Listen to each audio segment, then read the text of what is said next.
Hello' everyone, এয়া মোৰ বৰজনাৰ বিয়া আৰু আজি মই ইয়াৰ পৰাই ষ্টাৰ্ট কৰিছোঁ এটা মিনি ব্লগ। তো এয়া দৰাক গাড়ীত উঠাবৰ কাৰণে জিজাজীয়ে লৈ গৈ আছে।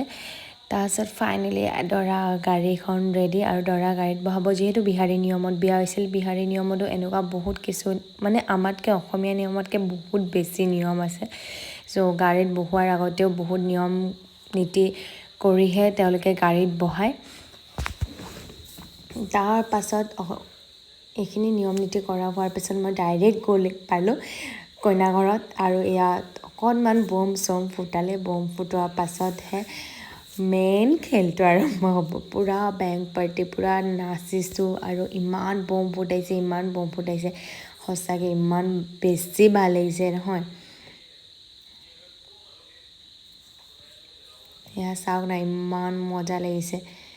মানে মই কি ক'ম, নিজে মানে এইটোকে মই চাই ৰৈ গৈছোঁ। তাৰপাছত ফাইনেলি দৰাই কইনাক মানে মালা পিন্ধাব, আঙুঠি পিন্ধাবৰ কাৰণে লৈ আহিছে, মানে মাতি পেলাই। এয়া আঙুঠি পিন্ধোৱা নিয়ম ষ্টাৰ্ট হৈছে। অকণমান মিঠাই খুৱাই দিব। দুজনো ইমান লাজকুৰীয়া কি ক'ম আৰু। এৰেঞ্জ মেৰেজটো আপোনালোকে অলপমান বুজিব আৰু। তাৰপিছত ফাইনেলি ৰিং পিন্ধোৱা হৈ গ'ল। এতিয়া দৰাই কইনাক ৰিং পিন্ধাব আৰু এই মোমেণ্টটো যে মাই গড কেনেকুৱা এটা আছিলে। মানে চবেই কৈ আছিলে বহি কেনে নি ডাউন কৰি ৰিং পিন্ধাব লাগিব, নি ডাউন কৰি ৰিং পিন্ধাব। ইফালে আমাৰ দৰা লাজকুৰীয়া চাব ইমান। এয়া ফাইনেলি দৰাই নি ডাউন কৰি পিন্ধালে আৰু এয়া বৰমালা হৈ গ'ল।